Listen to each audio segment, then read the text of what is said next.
Mason Reddick only wanted to fix up the forgotten ranch his uncle had left behind, but on the very first night, he heard a drill grinding somewhere beneath the valley floor, underneath land the homeowners association called common ground. By morning, he found truck tires caked in gold dust, and a hidden tunnel running straight under his own fence line. The woman who ran the association handed him a check and told him to be gone by sunset. She had no idea that Mason had spent his career designing underground tunnels, and he had just realized they were sitting on top of a $40 million gold vein. Stay until the end, because before this story is finished, an entire homeowners board will be walked out in handcuffs from the very mine they stole. Mason Reddick was 39 years old, a quiet engineer who spent his career designing underground support systems when a letter arrived informing him that his uncle Silas Reddick had died and left him everything. Silas had lived alone for decades, rarely speaking to family, rarely speaking to anyone at all, and on paper the ranch he left behind was worth barely $680,000 a stretch of dry, unremarkable land with a sagging farmhouse and no working operation to speak of. Mason drove up into the mountains outside the town of Red Hollow, Colorado, in an old pickup truck, and what greeted him was a wooden house thick with dust, a collapsed barn roof, an abandoned horse stable, and a fence line that climbed the hillside for as far as he could see. Across the valley stood a different world entirely, a gated community called Silvercrest Estates with electronic gates, a private golf course, a man-made lake, and mansions that gleamed white against the mountain rock. A metal sign bearing the Homeowners Association logo had been planted directly beside the entrance to Mason's own driveway, even though every document from the estate confirmed that the entire road belonged to him. Less than an hour after he arrived, a woman named Priscilla Dunmore pulled up with 2 private security guards and a colleague named Laurel Keene trailing behind her, and Priscilla greeted him with the practiced warmth of someone who had rehearsed the smile many times before. Priscilla explained sweetly at first that Silas had always cooperated with the association and that Mason, as the new owner, would be expected to do the same. She placed a folder of rules in his hands, a long list of restrictions that read less like community guidelines and more like a leash. He could not repair the barn without the board's approval. He could not rebuild any section of fence. He was forbidden from setting foot on the northern ridge of his own property. He could not use the service road after 6 in the evening. And most strikingly, he was expected to sell the parcel bordering Silvercrest for a mere $90,000, a fraction of what raw mountain acreage was worth. Mason calmly told her that the ranch had never belonged to the association and never would, and Priscilla's friendly mask slipped just slightly before she claimed. The board held a long-standing right of use over that section of land, a claim she could not point to on any recorded document. When Mason asked where exactly that right was written down, Laurel avoided his eyes entirely, and Priscilla warned him in a voice suddenly cooler not to cause trouble for people who valued peace and order. Before she left, Mason noticed something odd. The mud caked on the tires of her luxury sedan did not match the manicured soil of the gated community behind her. The town of Red Hollow itself seemed to exist in 2 separate centuries at once. An old mining settlement of empty storefronts, and a single diner on one side of the valley, and a glittering private neighborhood of stone gates and imported trees on the other, as though someone had drawn a line down the middle of the mountain and decided one half deserved comfort while the other deserved nothing at all. Mason had grown up hearing his uncle complain about that division during the rare phone calls they shared, though he had never understood until now just how literally Silas had meant it. There was a fine pale dust clinging to the running boards of her car, and Laurel's phone buzzed once with a delivery notification labeled with a strange internal code. The security guards kept glancing toward the northern ridge, as though they were nervous someone might wander there, and Mason filed all of it away without saying a word. That night, lying in his uncle's old bed inside the farmhouse, he felt a faint vibration pulse up through the floorboards so subtle that at first he thought he imagined it. He pressed a metal cup to the ground and listened, and through the cup came the steady mechanical rhythm of a drill working somewhere deep beneath the earth. He walked to the window and pulled back the curtain, and in the moonlight he watched 3 unmarked trucks rolling toward the exact stretch of ridge that Priscilla Dunmore had just forbidden him from ever approaching. Mason did not sleep again that night, and by the time the sun rose he had already decided he was not going anywhere. In the morning, Mason pulled out the property survey that had come with the estate paperwork, and studied it against what he was seeing with his own eyes. According to the map, the northern section of his land held nothing but an old cattle trail, yet what actually cut through the mountainside was a freshly graveled road wide enough to carry heavy trucks. He followed it on foot and found tire tracks pressed deep into the dirt from vehicles hauling serious weight, along with scattered fragments of industrial blasting cord ventilation pipes drilled straight into the hillside and freshly buried electrical lines running underground. Survey stakes lined the path, each stamped with the initials of a utility company tied to Silvercrest, and at the end of the road stood a steel gate erected entirely inside the boundary of his own property, bearing a sign that declared the property land private and forbidden to trespassers, as though it belonged to the association rather than to him. Mason photographed everything, marked the coordinates with a handheld survey tool, and confirmed that the gate sat nearly a mile inside his own land, far from any line the association could legitimately claim. Travis Boone arrived minutes later with 3 armed security men, insisting the site housed nothing more than a water treatment system for the community, though nothing about his clothing or his manner matched a utility worker.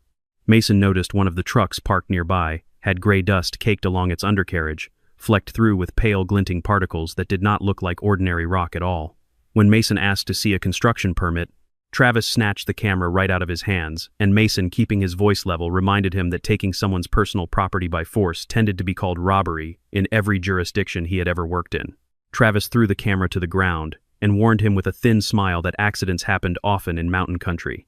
Mason returned to the farmhouse and spent the rest of the afternoon searching his uncle's study, and after hours of digging through drawers, he found a hidden compartment behind the desk containing an old geological survey from 1978 records of exploratory drilling, an unsent letter addressed to the state land management office, and a small notebook logging dates license. Plates and cargo weights for what appeared to be dozens of unauthorized shipments. Scrawled across the final page in Silas's heavy handwriting were the words that changed everything Mason thought he knew about the quiet old man who had raised him during his childhood summers. They are not taking water, they are taking my rock. The buried survey showed a rich quartz vein running directly beneath the northern ridge, carrying gold at a concentration. Silas himself had estimated to be worth somewhere between $30 and $45 million. Priscilla responded to Mason's continued presence by mailing him a formal notice, fining him $25,000 for trespassing on association infrastructure, and only days later she returned with a new offer of $720,000 for the entire ranch barely above the property's official appraisal. Mason declined without hesitation. That evening he powered up a ground-penetrating radar unit he had once used for tunnel inspections and swept it slowly across the ridge, and the screen revealed a massive hollow cavity extending from a maintenance building inside Silvercrest, tunneling straight through the mountain and running for hundreds of feet beneath his own land. He whispered to himself in the empty study that this was not a water pipe at all, this was a working underground mine. Mason had spent nearly 15 years designing support systems for subway extensions and highway tunnels in 3 different states, and he understood better than almost anyone in that valley the difference between a maintenance shaft and a shaft engineered for hauling heavy ore out of solid rock.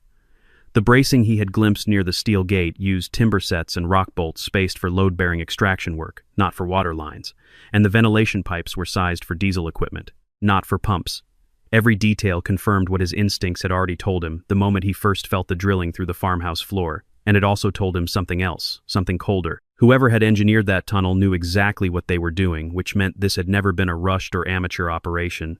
It had been planned, funded, and hidden for years by people patient enough to build an entire second economy underneath a community that had no idea it was standing on top of a crime. Priscilla returned alone the following week, arriving at the farmhouse with an expensive bottle of wine and a check for $1.5 million, telling Mason he could take the money, sign the papers, and be gone from Red Hollow before the sun went down that same day. She called it her final offer, and let slip almost casually that his uncle had never known when to stop pushing. Mason asked her directly whether Silas's death had anything to do with the mine beneath the ridge, and Priscilla gave no real answer, only remarking that the old man had grown reckless and wandered into places that were not safe for a man his age. Mason secretly recorded the entire conversation on his phone. After she left, he sent rock samples gathered near the tunnel entrance to a geologist named Dr. Felicity Rowe, a colleague from his engineering days, and she arrived within days to survey the site quietly away from association eyes. Felicity's analysis confirmed high-grade sulfide gold ore with several samples testing above 25 grams of gold per ton, a vein that appeared to stretch more than 600 meters through the mountain, carrying a conservative extraction value between $38 and $42 million. She also found chemical residue near the creek, consistent with on-site ore processing, meaning the association was not simply removing rock, but refining it right there on the property, poisoning the water in the process.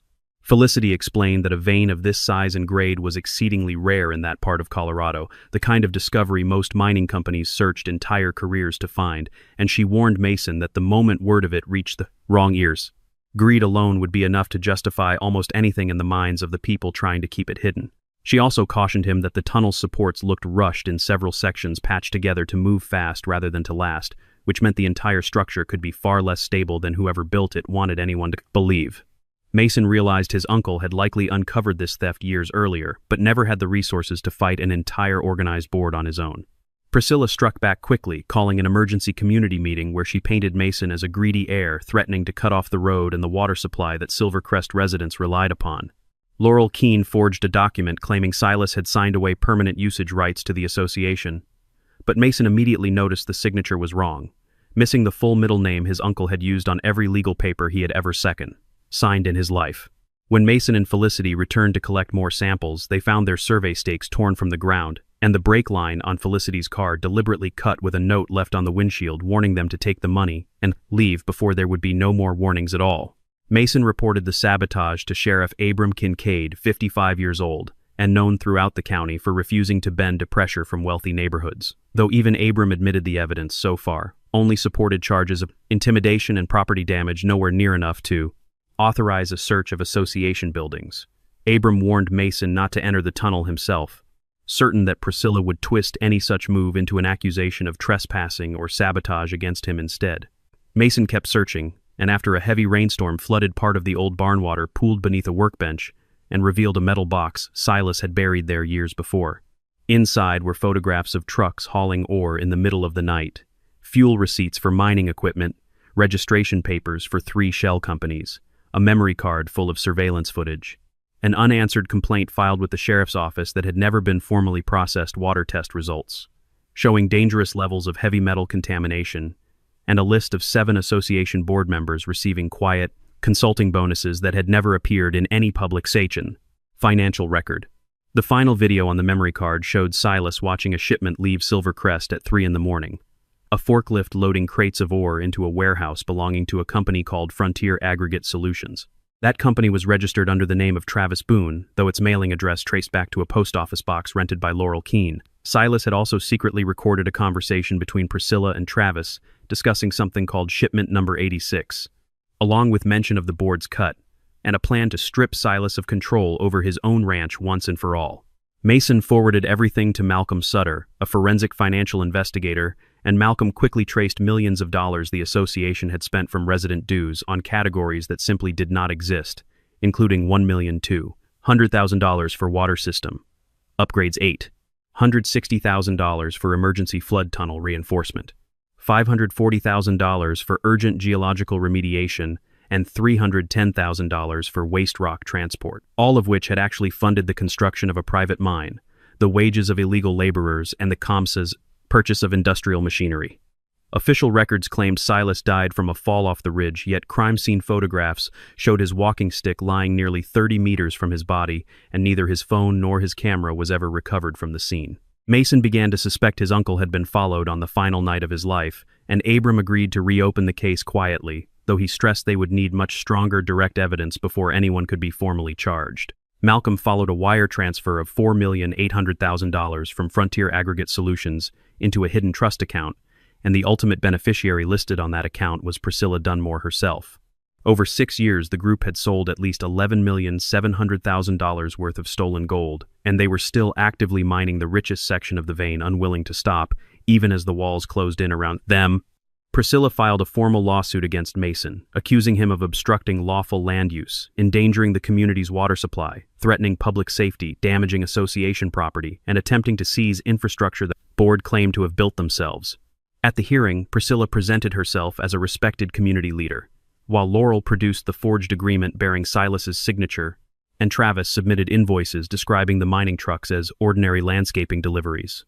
The association's attorney asked Judge Beatrice Wexler to bar Mason from 420 acres of his own northern property for the duration of the case.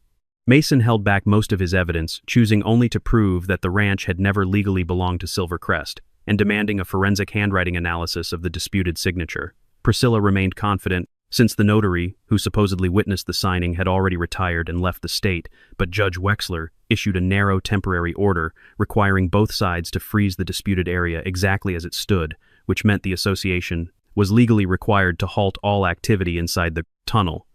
The courtroom that afternoon was packed with Silvercrest residents who had come expecting a quick and tidy ruling in favor of their board president, and several of them murmured openly about Mason, calling him an outsider who had shown up only to cash in on land his uncle had barely used.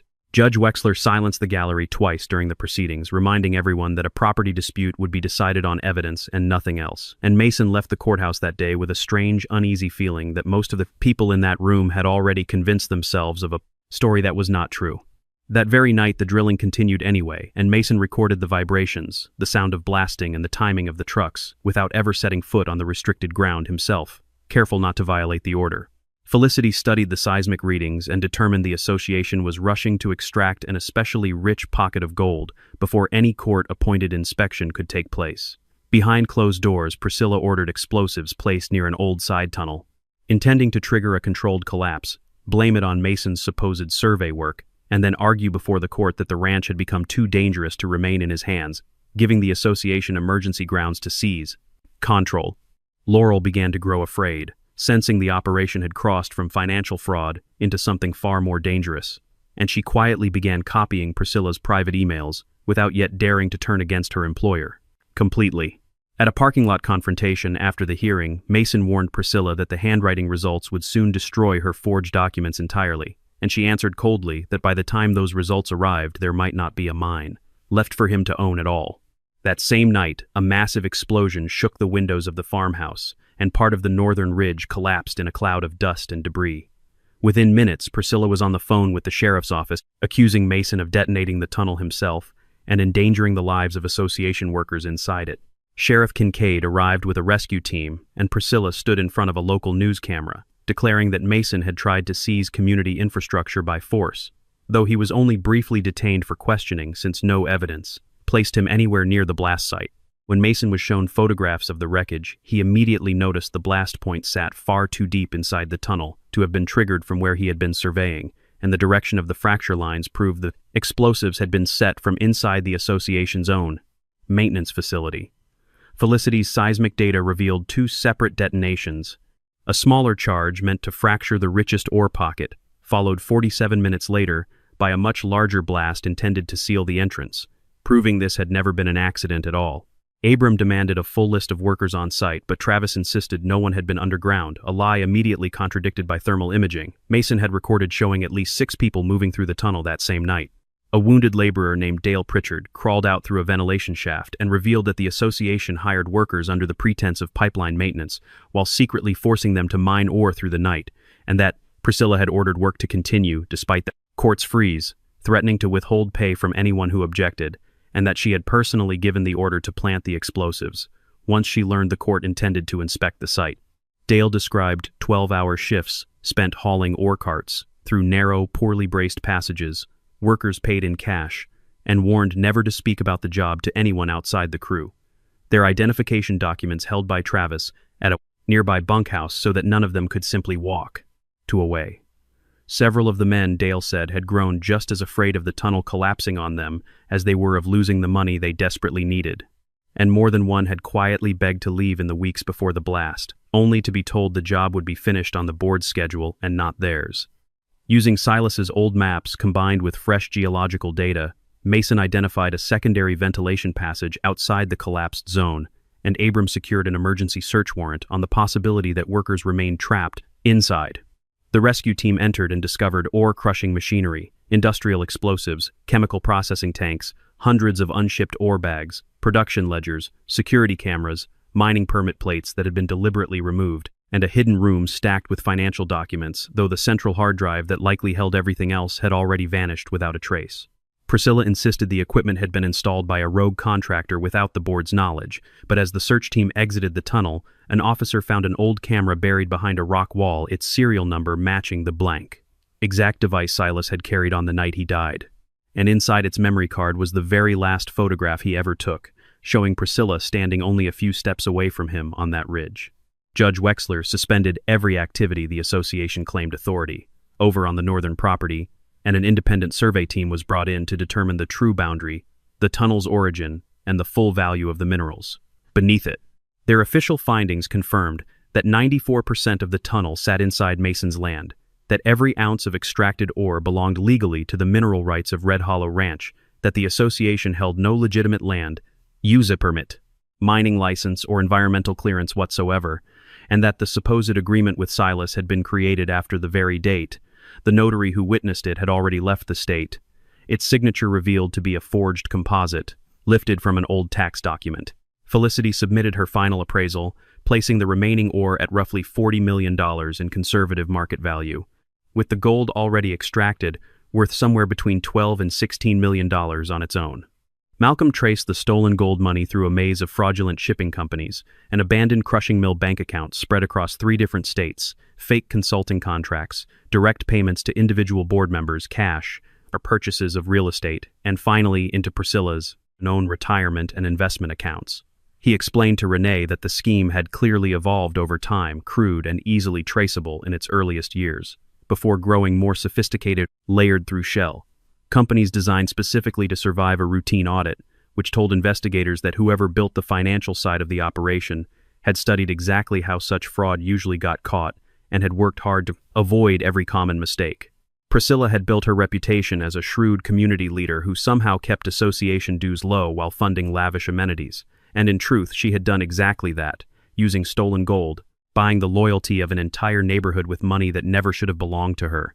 Some residents still defended her fiercely, insisting Mason was simply a greedy heir trying to tear the community apart for profit, until Mason went public with the water contamination report and explained that the illegal mining could poison private wells and cause the ground beneath their own mansions to sink without warning.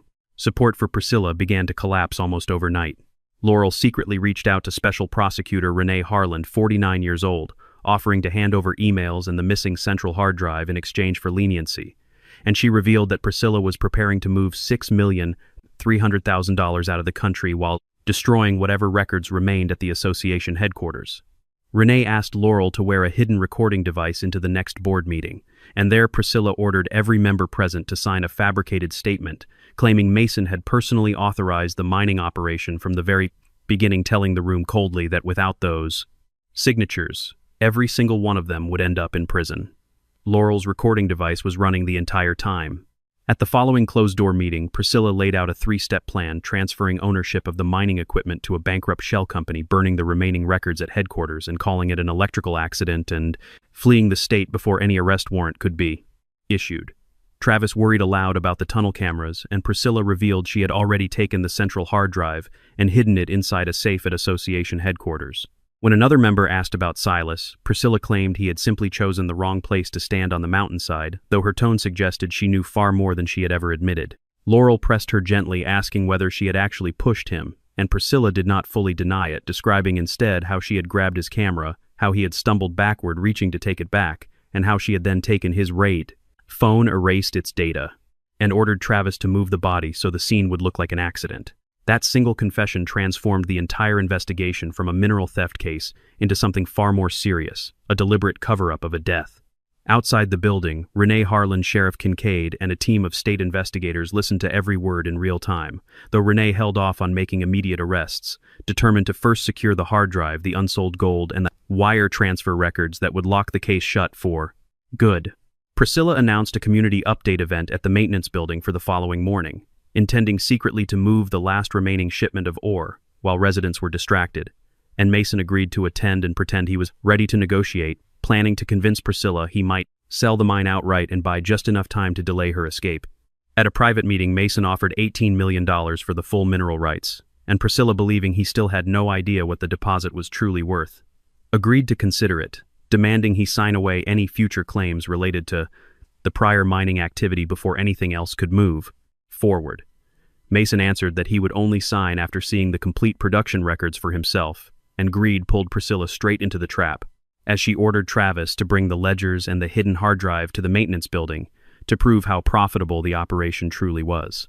At dawn the next morning, trucks loaded with ore began rolling out of the tunnel one final time, and Priscilla stood at the mine gate holding a forged contract, believing she was about to sell the very mine she had stolen back to its rightful owner. From the ridge above, Mason watched a line of unmarked police vehicles approaching silently in the early light, their lights and sirens deliberately switched off. Dozens of Silvercrest residents gathered at the maintenance building that morning, and Priscilla stepped up to address them, announcing that the association had reached an agreement to protect the community from Mason Reddick, describing him as a reckless speculator determined to shut down the tunnel and crash every home's value in the process. Mason was invited forward to sign the contract, and he took the pen in his hand but never used it, choosing instead to ask Priscilla a series of pointed questions in front of the entire crowd. Why did a homeowners association need industrial ore crushing machinery? Why had resident dues been quietly funneled into a company owned by Travis Boone? Why had Silas been followed on the very night that he died? Why had $11,700,000 in gold sales never once appeared in a single association financial report? And why did the tunnel they claimed as community infrastructure sit entirely beneath land that belonged to Red Hollow Ranch? Priscilla tried to cut his microphone, but Mason had already produced the geological report confirming a $40 million gold deposit and projected a map onto the wall showing the tunnel stretching nearly a mile into his own property. Renee Harlan then stepped out from behind the maintenance building and announced a full search warrant, an asset freeze, and multiple arrest orders, while Sheriff Kincaid instructed every board member present to stay exactly where they stood. Priscilla bolted toward the mine entrance, desperate to retrieve the hard drive and a sample bag of raw gold, and Mason shouted a warning that the tunnel had grown unstable since the explosion, but she ran inside anyway. A section of the tunnel ceiling gave way behind her, sealing off her intended escape route and forcing her back the way she came. When she finally emerged, Priscilla found every remaining board member already in handcuffs. Travis Boone was arrested on charges of conspiracy to steal mineral resources, money laundering, and multiple environmental violations. Several other board members were taken into custody for fraud, forged records, and embezzlement of association funds, while Laurel Keene was escorted away separately, her cooperation with prosecutors already on record. Every truck, every piece of mining equipment, and every linked financial account was seized on the spot. Sheriff Kincaid walked directly up to Priscilla and read out the full list of charges against her, including large-scale mineral theft, conspiracy, money laundering, document forgery, obstruction of justice, illegal use of explosives, environmental crimes, and concealment of evidence relating to the death of Silas Reddick.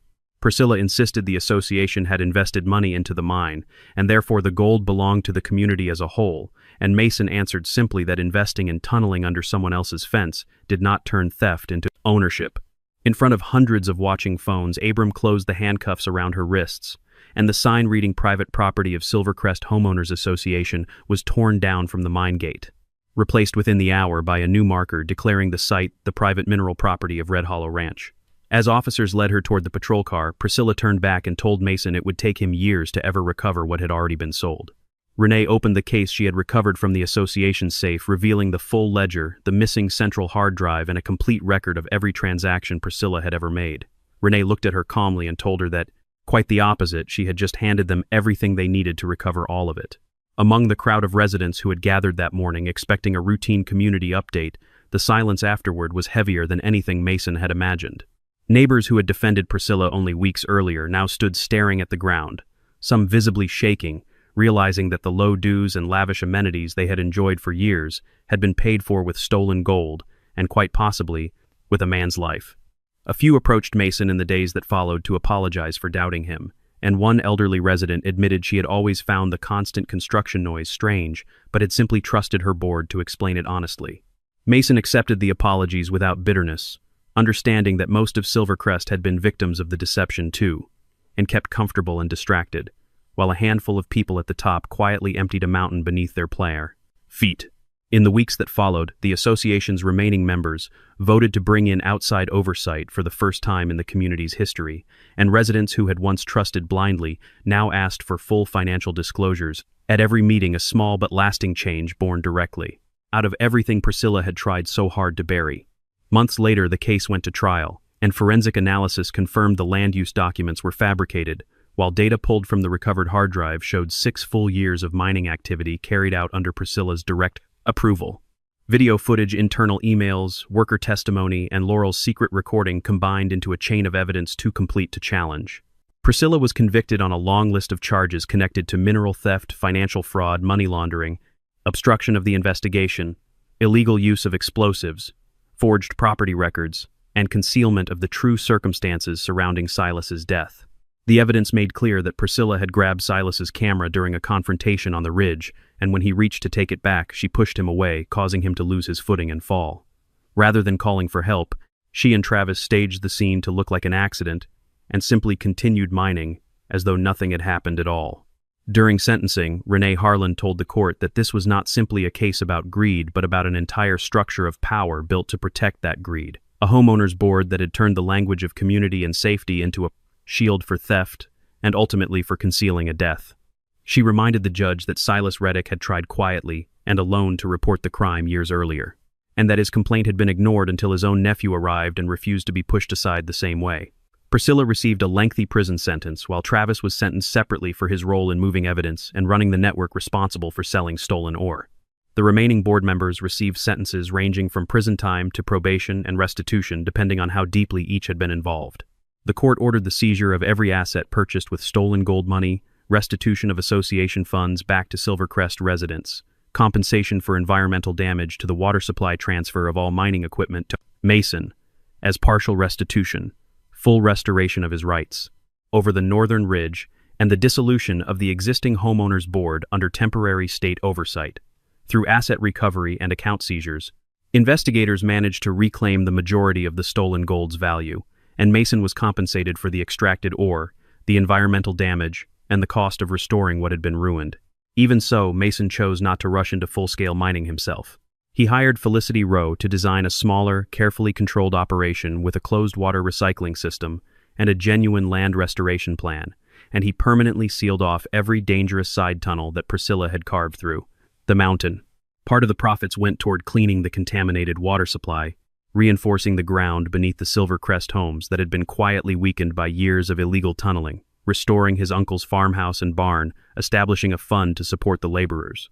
Priscilla had exploited, compiling a formal record, proving once and for all that Silas had never been the paranoid old man people once assumed him to be.